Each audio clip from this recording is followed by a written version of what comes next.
दी banking guru YouTube channel में आपका स्वागत है। मैं S K Bhatia, recently retired from State Bank of India as deputy general manager. हमारे बैंकिंग गुरु चैनल का ऑब्जेक्टिव है कि फाइनेंशियल्स और बैंकिंग रिलेटेड मैटर्स पे हम बड़े ही सिंपल तरीके से आम जनता के लिए प्रोग्राम, छोटे छोटे प्रोग्राम बना के आपको बता सकें। Today we are talking about the tips, learning from the experience of our colleagues and my own experience कि रिटायरमेंट से पहले और रिटायरमेंट के बाद हमें किन चीज़ों का ध्यान देना चाहिए। सबसे पहले तो जब हमारे रिटायरमेंट फंड्स हमारे पास आ जाते हैं तो ये देखना कि हम बेस्ट कौन से एवेन्यूज़ हैं जहाँ पर हम इन्वेस्ट कर सकते हैं। रिटायरमेंट से पहले जो सबसे बेस्ट स्कीम आज की डेट में है वो है सुकन्या समृद्धि। लेकिन उस सुकन्या समृद्धि में 7.6% गवर्नमेंट की स्कीम है, गवर्नमेंट ऑफ इंडिया की स्कीम है। 7.6% रेट ऑफ इंटरेस्ट है, टैक्स फ्री। लेकिन उसकी लिमिटेशन ये है कि सिर्फ बेनिफिट ऑफ गर्ल चाइल्ड के लिए उसको ले सकते हैं। गर्ल की एज 10 साल होने से पहले उसको ले सकते हैं और उन फंड्स को गर्ल की मैरिज के लिए या गर्ल के एजुकेशन के लिए उसकी एज के 18 साल होने के बाद ही उसको यूटिलाइज कर सकते हैं। हालांकि रेट ऑफ इंटरेस्ट बेस्ट है, लेकिन इन लिमिटेशंस के साथ ये स्कीम जिनको सूट करती है वो इसको ले सकती है। दूसरा जो बहुत ही कॉमन स्कीम है जिसके बारे में सबको मालूम है वो है पब्लिक प्रोविडेंट फंड, पीपीएफ। अब पीपीएफ इनिशियली 15 साल के लिए खुलता है, उसको अनदर 5 इयर्स, उसके बाद अनदर 5 इयर्स तक हम उसको एक्सटेंड कर सकते हैं। आज की डेट में 7.1% rate of interest, that is the second best after Sukanya Samriddhi. That is also the interest on the PPF is tax free. That works out to be a very good return as compare to the fixed deposits, as compare to the other mutual funds जहाँ पर हमें tax देना पड़ता है। अब जो एक चीज़ जो हम ऐड करना चाहते हैं इसमें वो ये है कि इवन इफ 15 साल, 20 साल या 25 साल के बाद आपने अपना पीपीएफ क्लोज भी करवा दिया है, फिर भी आपको से आप 60 साल के हो गए, अपना मैच्योर हो गया, आपने क्लोज करवा दिया, even if you are retired, फिर भी आपको एक नया पीपीएफ अकाउंट खोल लेना चाहिए और उसमें मैक्सिमम 1.5 लाख जो हम डिपॉजिट कर सकते हैं, जिसके ऊपर इंटरेस्ट मिलता रहेगा, हमें उसको दोबारा खोल लेना चाहिए। 60 साल, 15 साल के लिए और चलेगा, 75 ईयर्स। आज की डेट में जो एवरेज एज है, लिविंग एज है, वो 75 के करीब पहुंच जाती है। तो आपको अपनी एक सिक्योरिटी के लिए कि even if you are living after 75, PPF will be the best source. Limitations उसकी यही हैं, इनिशियल 5 साल तक आप विड्रॉ नहीं कर सकते हो। 5 साल के बाद जो आपका फर्स्ट ईयर का डिपॉजिट है उसका 50% विड्रॉ कर सकते हो, but still always you keep some amount long term के लिए, इमीडिएट यूज़ के लिए नहीं, रनिंग एक्सपेंडिचर के लिए नहीं, लॉन्ग टर्म के लिए जो भी आप पैसा डिपॉजिट करना चाहते हैं पीपीएफ में उसको डिपॉजिट कर सकते हैं। Then not only for yourself, you should explore कि आप अपनी वाइफ के लिए, अपनी स्पाउस के लिए भी आप पीपीएफ अकाउंट खोलें। उसमें भी आपको मालूम है 2.5 लाख, 3 लाख तक का इनकम टैक्स जो मिनिमम है वो उस पर इनकम टैक्स नहीं लगेगा। उसके बाद पीपीएफ में भी अगर आपने डाल दिया है तो 1.5 लाख उसमें डाल दिया, जो एटीसी में क्वालिफाई करेगा तो लगा लीजिए 3 लाख इनिशियल प्लस 1.5 लाख इसमें डाला है, तो 4.5 लाख तक का इनकम जो है अपनी स्पाउस का आप पीपीएफ का अकाउंट खोल के उसको जो है सेव कर सकते हैं, उसको टैक्स फ्री कर सकते हैं। अनदर अच्छा Avenue is national pension system, NPS. अब एनपीएस इनिशियली आपकी सर्विस चालू हुई है तभी से आप शुरू करवा सकते हैं।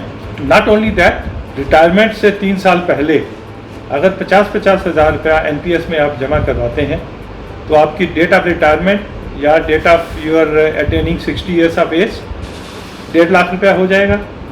और क्योंकि ये 2 लाख से कम है तो इमीडिएटली आफ्टर रिटायरमेंट के आप फुल पेमेंट विड्रॉल के लिए अप्लाई कर सकते हैं।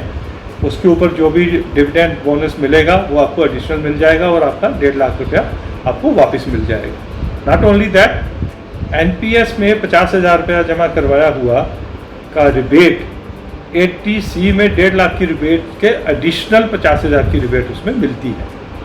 इतना तो काफ़ी लोगों को मालूम है।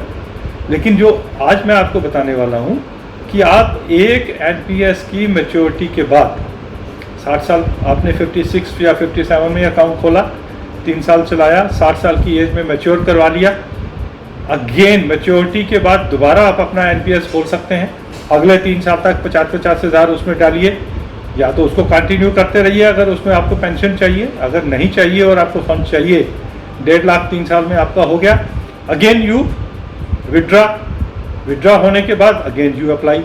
वो 3-3 साल की साइकिल पे अगर आप चलाते रहेंगे तो आपको इनकम टैक्स का रिबेट मिलेगा।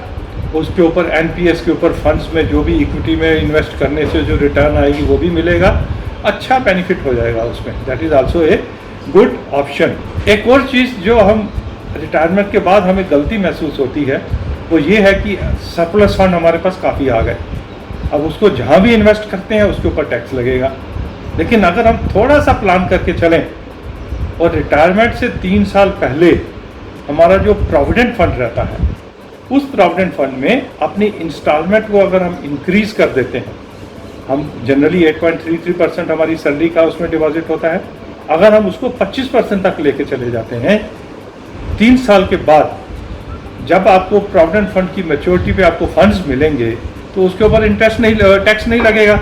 तो that way by investing additional amount in your provident fund, आपने अपना उसके ऊपर प्रोविडेंट फंड के ऊपर लास्ट 3 सालों में एडिशनल अमाउंट के ऊपर जो फंड्स आपको मिले, इंटरेस्ट जो आपको मिला, आपने उसके ऊपर टैक्स सेव कर लिया। अब 3 साल का लॉक इन हो गया, लेकिन टैक्स सेविंग 100% उसमें आपकी हो जाएगी, क्योंकि प्रोविडेंट फंड मैच्योरिटी पे जो हमें मिलता है उस पर टैक्स नहीं लगता है। एक और चीज़ इंश्योरेंस से रिलेटेड है। कई ऑर्गेनाइजेशंस में आपको मेडिकल इंश्योरेंस मिलती है, रिटायरमेंट के बाद नहीं मिलती है। तो हम सोचते हैं शायद मेडिकल इंश्योरेंस जब हम रिटायर होंगे तभी हम किसी और कंपनी की मेडिकल इंश्योरेंस ले लेंगे। लेकिन अगर ऐसा करते हैं तो बहुत सी कंपनियों का 1 साल का लॉक इन होता है कि 1 साल तक आपको उसमें क्लेम नहीं मिल सकता।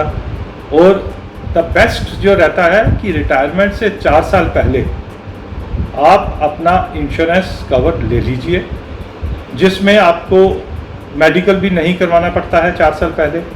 और जनरली कंपनी 4 साल के बाद हर एक जो भी कोई बीमारी आपको 4 साल से पहले भी है उसको 4 साल के बाद वो ऑटोमेटिकली कवर कर देते हैं। कहने का मतलब है 4 साल पहले की हेल्थ इंश्योरेंस ली हुई 4 साल के बाद 100% ऑपरेशनल हो जाती है इमीडिएटली आफ्टर आपके रिटायरमेंट के बाद। तो आपको जब अपनी कंपनी, आपकी ऑर्गेनाइजेशन मेडिकल बेनिफिट नहीं देती तो आपने हेल्थ पॉलिसी ली होती है 4 साल पहले, it comes as a handy और इमीडिएटली आपका मेडिकल, आपका हेल्थ का जो एक्सपेंडिचर है उसमें कवर होना चालू हो जाता है। अगर आपने मिस किया, 4 साल पहले आपने नहीं लिया, तो डेफिनेटली रिटायरमेंट से 1 साल पहले आपको मेडिकल इंश्योरेंस ले लेना चाहिए, क्योंकि जो जनरली इंश्योरेंस का लॉक इन पीरियड रहता है 1 साल का, अगर आपने 1 साल पहले इंश्योरेंस लिया है, लॉक इन पीरियड 1 साल के बाद, लॉक इन पीरियड का मतलब है कि जनरली आपको वो नहीं देते हैं, क्लेम नहीं देते हैं, so many questions are asked. लेकिन अगर 1 साल तक चल जाती है तो उसके बाद आपको claim with minimum questions claim आपको मिलना चालू हो जाता है। कोशिश कीजिए 4 साल पहले हेल्थ इंश्योरेंस ले लें। नहीं याद रहा, नहीं ले पाए तो मिनिमम 1 साल पहले ले लें।